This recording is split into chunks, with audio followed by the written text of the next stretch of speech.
Have you ever felt like you're just existing, not really living? Like you're moving through a world that praises freedom, yet somehow you're trapped in a life that doesn't even feel like yours?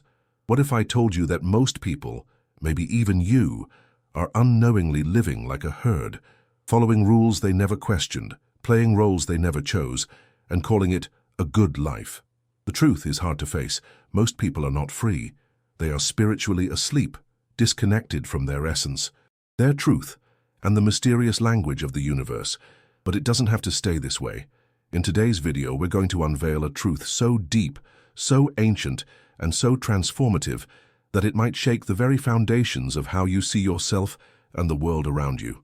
Inspired by the piercing wisdom of Friedrich Nietzsche, this journey will take you through the hidden mechanisms of social conditioning, the mystical stages of inner transformation, and the spiritual practices that can break the invisible chains you didn't even know were there. By the end of this video, you'll understand why the world feels so disconnected and what you can do to awaken your soul and begin the sacred journey back to your true self. This isn't about religion. This is about remembering the symbolic code of your existence. It's about spiritual freedom, mystical consciousness, and becoming a force of authenticity in a world that desperately needs it. And before we dive in, I need to ask, are you one of the many people who watch our content but still haven't subscribed? If this type of wisdom speaks to your soul, if you feel the call to awaken, to belong, to explore the mysteries of the universe with us, then subscribe to Celestial Truths now. This might be the message you were meant to hear today. Stay with me until the end, because what you'll discover here could transform your inner world forever.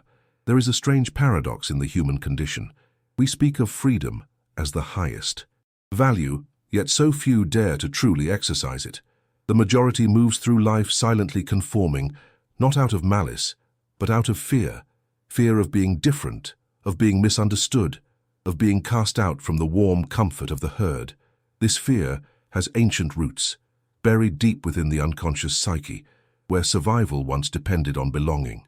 To be isolated was to risk death, and yet today, that same fear manifests as obedience to collective norms that suffocate the soul. We see it in the hesitation to voice a divergent opinion, in the way people dress alike, speak alike, and even suffer alike, bound not by chains, but by invisible threads of social approval. Nietzsche, in his piercing vision, saw through this illusion. He knew that the true prison was not the world, but the conditioned mind. In this vast universe teeming with possibilities, most individuals reduce themselves to imitations. Imitations of parents, teachers, influencers, systems. The mystical potential of the self is traded for the safety of the known. This spiritual surrender is subtle but profound. It's in the silence that follows an intuitive spark, the dismissal of a dream that doesn't fit the world's expectations. Thinking for oneself requires spiritual courage. It demands one to step into the unknown, guided only by the voice of the soul, the whisper of synchronicity, and the symbolic signs the universe lays along the path. And yet, that path is treacherous. It requires one to confront the inner shadow, that part of the psyche Carl Jung described as the hidden, repressed side of the self. To think for oneself is to confront not only the external norms, but also the internalized voices that echo them. The critic within that says, "You can't, you shouldn't, you mustn't." These are not truly ours. They are the echoes of a collective fear, a fear of the spiritual power that emerges when one dares to be different. Many feel the longing to be authentic, but few are willing to walk the desert of doubt before reaching the oasis of truth. The journey demands solitude, reflection, and an unwavering trust in the inner compass that the universe gave each soul at birth. Thinking freely is not merely an act of intellect. It is a mystical act of creation. It is the soul reclaiming its voice. When a person begins to think for themselves, they become like an alchemist, transmuting inherited beliefs into personal insight. Their presence starts to ripple through the collective unconscious. Just one individual awakening to their essence shakes the entire structure of the herd mentality. The system trembles, not from rebellion, but from the quiet fire of authenticity. The mystic knows, to align thought with spirit is to unlock hidden dimensions of perception. One begins to notice patterns, repeated numbers, symbolic dreams, chance encounters that are anything but random. The universe responds to the one who listens from within. But of course, this listening, this inner dialogue, can only emerge in silence. Not the absence of sound, but the stillness where the self is heard. In this silence, one begins to notice what has always been there, the anxiety that masks the soul's cry, the tension that hides the truth, the dreams that long to be interpreted. Thinking for oneself begins as a subtle revolt and evolves into a sacred rite of passage. It is the moment when the seeker stops asking what others expect and starts asking what the self knows. And from here, a new journey unfolds. The journey into the collective conditioning Nietzsche called herd morality, a veil we must lift if we wish to truly see. To belong, this is one of the deepest human cravings. But what if the cost of belonging is the very essence of who we are? Nietzsche observed that most people live not to express their soul, but to be accepted by the collective. They mold themselves like clay, softening the edges of their uniqueness to fit neatly into society's expectations. He called this the morality of the herd, a morality not born of truth but of fear. It's a spiritual contract written in silence. I will not disturb the order if you allow me to feel included. And so, generation after generation, we inherit not values, but chains, decorated with the illusion of virtue. The herd praises obedience. It rewards silence. It fears disruption, because disruption threatens the illusion of control. Those who seek something beyond the surface, who speak from the heart or follow an intuitive path, are often dismissed, ridiculed, or labeled as lost. And yet they are the ones who hear the voice of the universe through dreams, through nature, through synchronicity. In a mystical sense, the herd functions as a veil between the self and the cosmos. It trains individuals to fear their own power, their creativity, their spiritual connection to the unknown. It teaches them to distrust what does not fit the collective narrative, especially the inner voice. Nietzsche understood that this collective structure was not built by the spiritually strong, but by the resentful, those who had lost touch with their own soul and created a system to punish those who hadn't. He called them the architects of slave morality, those who value humility not from wisdom, but from wounded pride. This morality inverts strength and turns it into arrogance, flips freedom into rebellion, and names authenticity as selfishness. The individual who dares to dream outside the herd becomes dangerous, not because they harm, but because they expose. Their mere presence reflects what the herd has abandoned: truth, depth, and the mystical courage to be. Within this system, true power is muted. The universe whispers to all, but only the few who step away from the noise can hear. Those who live only to belong never realize how deeply they are controlled. They become actors in a play they never wrote, characters shaped by others' fears. They fear solitude not because it is empty, but because in solitude the soul begins to speak. Carl Jung would say they are possessed by the collective psyche, identifying so fully with the outer world that they lose all connection to their inner archetypes. The result is a life lived for approval, not for purpose, a life that moves but never awakens. And yet even in the deepest trance of conformity, the soul remembers. There are moments, fleeting but undeniable, when the mask slips and a mystical ache rises. It may come through a dream, a moment in nature, a song that feels like a memory. In those cracks the spirit begins to stir. The one who dares to question, to walk alone, to seek beyond the herd, becomes the beginning of something new. But to break away is not to abandon others. It is to reclaim the self so fully that you can finally serve the world from a place of wholeness. And this reclamation leads us to the hidden prison of the modern soul, the voluntary chains we place upon ourselves in the name of love and goodness. From a young age, we are taught a language that is not our own, not just spoken words, but the unspoken grammar of pleasing, conforming, competing. We learn to smile when we're sad, to be quiet when our soul is screaming, to chase praise like it's oxygen. Somewhere along the way, being good becomes more important than being whole, and so we trade our inner truth for outer validation. This is not imposed from the outside. It is a sacred betrayal we perform ourselves every time we silence our essence. in exchange for love, approval, or survival. Nietzsche saw this clearly. We become slaves, not by force but by habit. The most insidious prison is the one we decorate. We polish our cages with achievements, moral behavior, and social status, believing them to be signs of success. But what if they're just symbols of adaptation? What if the very life we are praised for is the one that is most disconnected from our spiritual path? This kind of slavery is subtle. It masquerades as virtue. We say yes to things that drain us, we stay in roles that limit us, and we call it maturity, responsibility, or even purpose. But beneath the mask, the self weeps. The universe speaks in dreams and discontent, nudging us to remember who we truly are. In psychological terms, this is the persona, the mask we wear to navigate the world, crafted from expectations and social conditioning. Carl Jung warned, if we identify too strongly with the persona, we risk losing contact with the self, the center of our spiritual being. We live like shadows of our potential, repeating rituals of normality while the inner fire flickers, barely fed. And what is more tragic than a soul that forgets its own light? In this self-imposed slavery, every act of repression becomes a ritual of forgetting the mystical power we once felt as children, the dreams that danced in our minds before we learned to censor them. But there is a sacred tension within this struggle, a hidden gift. For every time we suppress, a pressure builds.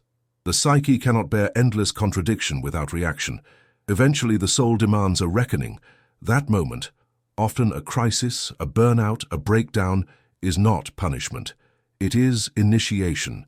It is the universe shaking the foundations of our false self, asking, are you ready to remember? The pain of living a life not aligned with the soul eventually becomes louder than the fear of disappointing others. And in that sacred rupture, something ancient awakens, a longing to be free, not just externally but spiritually. Yet breaking free is not about rebellion, it is about realignment. To escape this inner slavery is to return to the language of the self, where the universe speaks in archetypes, patterns, and symbols. It's in writing that emerges from the soul, in dreams that carry forgotten truths, in moments of synchronicity too perfect to ignore. To reclaim one's authenticity is to dissolve the illusion that adaptation equals virtue. It is to redefine goodness not as compliance but as coherence with the inner truth. And that coherence calls us to a higher task, not just to break the chains, but to become the sculptor of our own becoming. And this sacred act begins with Nietzsche's eternal call echoing through the soul, become who you are. There is a whisper that lives within all of us, a sacred echo from the soul that says, you were not born to be a copy. Nietzsche didn't offer this as inspiration. He declared it as a mystical imperative.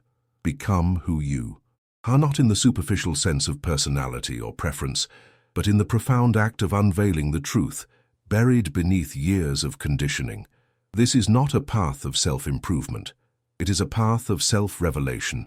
It is the soul returning to its center after lifetimes of wandering. It is not about becoming better. It's about remembering, shedding, realigning. In a universe woven by patterns and archetypes, to become who you are is to align your being with the sacred blueprint written in your essence. But the path is not gentle. It demands that we strip away everything borrowed, beliefs, titles, masks. This is why most resist it. The world teaches us to build identities like armor, student, professional, parent, achiever, and while those roles serve their purpose, they are not the self. The self is deeper, older, wiser, a voice from the silence that doesn't scream but insists. Carl Jung called this the process of individuation, a psychic pilgrimage toward wholeness. It begins with conflict, a friction between who we pretend to be and who we truly are. The pain you feel in moments of inner misalignment is not weakness. It is the universe calling you back to yourself. To become who you are is an act of cosmic rebellion, a spiritual awakening that reclaims authorship of your own story. It is an initiation into mystical adulthood. You begin to live not from reaction, but from creation. You notice how the universe responds differently, offering symbols, synchronicities, and strange alignments that seem to guide your steps. This is not coincidence. It is the spiritual field adjusting to your authenticity. The more you align, the more the path reveals itself. The more you silence the outer noise, the more the inner knowing rises. And suddenly life begins to feel less like a performance and more like a ritual, sacred, intentional, alive. Breaking from the herd to become oneself is not pride. It is fidelity to the soul. You are not here to play a role written by others. You are here to sculpt yourself like a sacred statue, each decision a chisel, each insight a cut toward clarity. The mystic knows, creation is not out there, but in here. Every time you speak your truth, choose from alignment, or honor your spiritual intuition, you are participating in the divine act of becoming. You no longer look to the world to tell you who you are. You listen to dreams. You journal not to vent, but to translate your unconscious.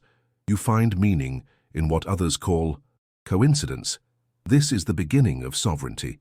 But this process has stages and the soul rarely rushes. Before one can fully become, one must first endure, then resist, then create. Nietzsche mapped this mystical progression in a vision of 3 metamorphoses, symbols of the soul's transformation. Like sacred stages of alchemical refinement, they mark the passage from obedience to freedom, from silence to expression, from weight to wings. And to understand them is to glimpse the structure of spiritual rebirth.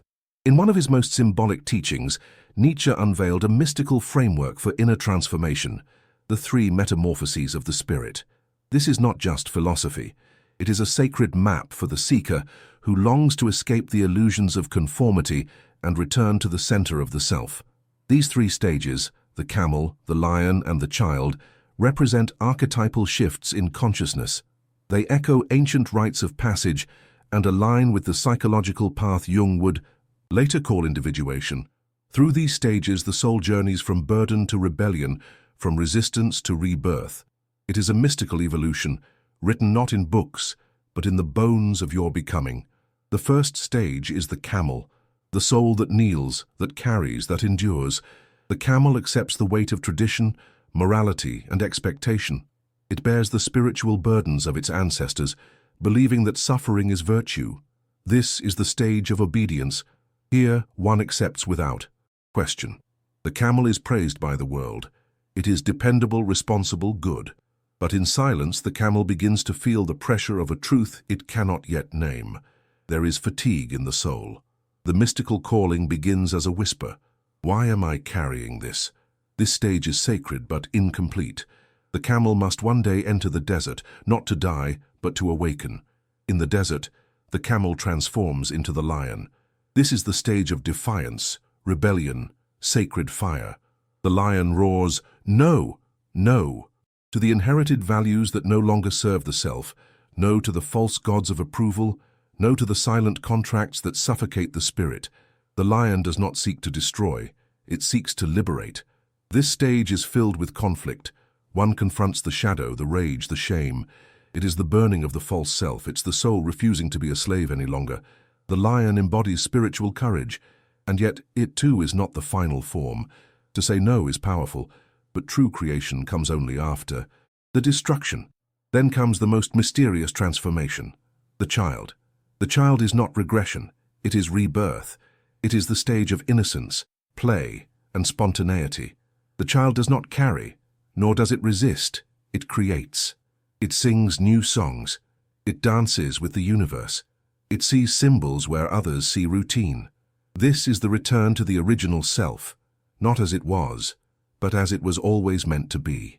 The child is deeply spiritual, attuned to synchronicity, open to mystery, unafraid of the unknown. This stage cannot be forced. It blossoms only when the lion has made space, when the inner silence has been honored, and when the soul is ready to live from truth rather than reaction. These 3 metamorphoses are not linear. They are circular, spiral, eternal. One may return to the camel when a new lesson begins, roar like the lion during moments of crisis, and dance like the child in spaces of clarity. They are not stages to master, but energies to embody. To live them is to move with the rhythm of the cosmos, to allow the universe to shape you as you shape yourself. They are not metaphors of escape, but invitations to descend more fully into the mystery of your own being. And once you've tasted the freedom of the child's laughter, a new question emerges. How do I live a life that honors this awakening in everyday rituals? Nietzsche never handed out formulas. Instead, he opened portals into deeper states of being. The journey toward awakening, as he saw it, is not paved with instructions, but with inner rituals, subtle, symbolic, and deeply personal. For those who seek to step beyond the herd, the path must begin with observation without judgment, to watch oneself with eyes that do not condemn, but simply witness. When you observe your fears, reactions, and patterns from this place of presence, something shifts. You are no longer a character trapped in the play. You become the mystic watching the drama unfold. The universe whispers in that silence, and you begin to remember your power. One of the most powerful tools for awakening is philosophical journaling, not as a task, but as a sacred act. To write is to translate the language of the unconscious into symbols you can hold. Carl Jung believed that dreams and thoughts are messages from the self, hidden in metaphor. When you write without censorship, you allow those messages to emerge.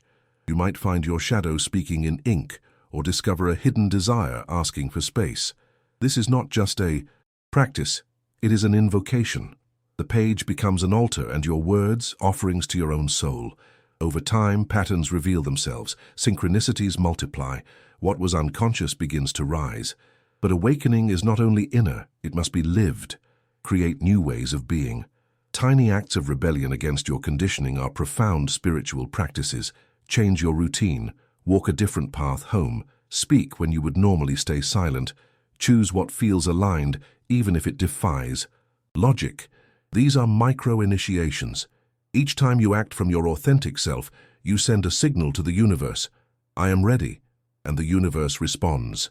Through strange coincidences, through people who mirror forgotten parts of you, through experiences that challenge and elevate. In a mystical dance, life reorganizes itself around your truth. Equally essential is the cultivation of inner silence. In a world saturated with noise, silence is a rare form of rebellion. It is not emptiness, it is the womb of insight. Sit with yourself, not to achieve, but to listen. Let your breath become a doorway. Let your body speak in sensations. In this silence, buried grief may arise. Forgotten dreams may surface. Do not resist them. They are part of your return. This is where the sacred meets the mundane. You begin to hear the music behind the noise, the rhythm of the universe beating softly inside your chest. And in this quietude, your path becomes clearer, not by logic, but by resonance. And, finally, courage. Not grand, heroic courage, but small daily acts of soul alignment. Saying no when you're expected to say yes. Expressing something real when silence would be safer. Following a strange intuition. These moments, seemingly insignificant, are holy. They build the foundation of spiritual sovereignty. Each one dissolves a little more of the herd's hold. Each one brings you closer to the self that Nietzsche knew lived behind all masks. You don't need to change everything overnight. The transformation happens in layers, and the deeper you go, the more the mystical patterns of the universe reveal themselves, not to control you, but to collaborate with you. And in this dance, a new kind of solitude begins to emerge. There is a sacred loneliness that arises the moment we choose to walk the path of the self. It is not the absence of others, it is the absence of masks. When you stop performing for love, for acceptance, for safety, you find yourself standing in an unfamiliar silence, and in that silence a question echoes. Who am I when no one is watching? Nietzsche understood that this solitude is not a punishment, it is a passage, a rite that few endure because it strips away the comforts of illusion. To be authentic is to be different, and to be different in a world built on sameness is to walk alone, at least for a while. Most people do not fear death, they fear isolation. They fear the look of disappointment, the quiet judgment, the slow fade from the tribe's favor. But what if this exile is divine? What if it's the universe creating space around you so your soul can breathe? Carl Jung believed that individuation, the process of becoming whole, requires separation, not rejection of others, but a temporary retreat to reconnect with the inner world. This solitude is spiritual. It is the cave of the mystic, the desert of the prophet, the dark night of the soul. You do not enter it to escape the world, but to find the part of you that the world taught you to forget. In this solitude, the soul begins to whisper. You start to hear what you truly want, not what you were taught to want. You notice which conversations drain you and which nourish you. You begin to crave simplicity, depth, truth, and you stop needing to be understood. The herd seeks validation, but the authentic spirit seeks coherence. There is pain, yes, but it is a sacred pain, the kind that burns illusions, not the soul. You cry, not from weakness, but from remembering. And with each tear, a layer of falsehood dissolves. The universe holds you in this space. Through signs, symbols, synchronicities, it reassures you. You are not alone. You are becoming. And then something shifts. You begin to attract differently. People who resonate with your soul, not your mask, begin to appear. They do not try to fix you or change you. They recognize you, because they too have walked through the fire of solitude. And in that recognition, there is healing. The mystic understands. True. Connection cannot happen unless the self is present, so solitude becomes not exile, but initiation. A rebirth into a new kind of belonging, not with the many, but with the few who see beyond the surface. And still, this authenticity demands one final leap, to live it publicly, even when it disrupts, even when it provokes. To live from the soul is to accept a life of depth over comfort, of truth over approval. But this life, though it begins in solitude, does not end there. It transforms the space around you. Your presence, aligned and luminous, becomes a silent revolution. It challenges others simply by existing. And in this space, something ancient stirs, a spiritual memory of why you came here in the first place. And when this memory begins to surface, you're no longer content in merely being different. You begin to feel called to something greater, to awaken the world, not by force, but by vibration, by living as a free spirit in a universe waiting to be remembered. There are those who walk the earth not to belong, but to illuminate. The free spirit is not louder, not richer, not more followed, but their very presence disrupts. It is a quiet revolution, a shift in vibration that makes the false tremble. Nietzsche believed the world is not changed by masses, but by individuals who dare to live in alignment with their soul. These individuals do not seek to lead, but to embody. They carry within them a mystical flame, lit by their refusal to betray the self. They are not against the world. They simply are not seduced by its illusions. Their lives are guided by something deeper, a spiritual contract made before birth, remembered in silence. The free spirit doesn't need to convince anyone. Truth doesn't scream, it radiates. It's in their gaze, in the choices they make, in the calm with which they navigate chaos. They do not perform goodness, they live it. They do not preach love, they embody it. Their authenticity becomes a mirror that reflects what others have. Hidden, buried, forgotten. And this reflection, while uncomfortable, is healing. The mystic knows the greatest service is presence, a presence so rooted, so in tune with the universe that it awakens others just by being. The free spirit is the living symbol of spiritual liberation, proof that a different way of existing is not only possible, but necessary. This transformation doesn't begin with grand gestures. It begins in the small, invisible choices. Saying no when it matters, choosing solitude over superficiality, listening to dreams, trusting the signs, creating from the soul. Each act is a prayer, each moment is a ritual. The free spirit lives as if the entire universe were listening, because it is. They read synchronicities like scripture. They walk through life like it's a ceremony. They are not naive. They've faced their shadow, befriended their pain, made peace with the silence. And through this alchemical journey, they've become light, not because they chased it, but because they integrated the dark. But this freedom is not the final destination. It is the beginning of sacred work. The free spirit doesn't retreat from the world. They engage it with new eyes. They become artists of existence, healers of vibration, architects of meaning. Wherever they go, they plant invisible seeds, seeds of consciousness, of curiosity, of remembrance. Sometimes their presence inspires. Other times it confronts, but always it invites. It says, without words, you too can be whole. This is not spiritual ego, it is spiritual service. For when one soul awakens, it creates a ripple in the collective unconscious. And enough ripples become a wave, and enough waves become a new world. The herd does not know what to do with such people, so it watches, resists, imitates. But those who feel the call will recognize the signal. They will feel it in their bones. A subtle pull toward authenticity, toward the mystical, toward the self. And in following that pull, they too will awaken. This is how the universe works, through resonance, not force, through symbols, not commands. The free spirit becomes a living code, a sacred transmission, a lighthouse for those still wandering in fog. And from this place of deep spiritual embodiment, the final truth is revealed. The purpose was never to fit in. It was to remember who you are, so that others might remember too. So now I ask you, what part of your life still belongs to the herd? What belief, habit, or silent fear still holds you back from living as your truest self? Let me know in the comments what part of today's message echoed in your soul. Your reflection might be the spark someone else needs on their path. If this journey stirred something deep within you, make sure to subscribe to Celestial Truths and turn on notifications. That way, you won't miss any of the powerful, mystical insights we share. Each video is a key to unlocking new dimensions of awareness and spiritual clarity. And your next step is right here. Click on the video that's now appearing on your screen. It will guide you even further down the sacred path of awakening and individuation. With love, depth, and truth. Celestial Truths.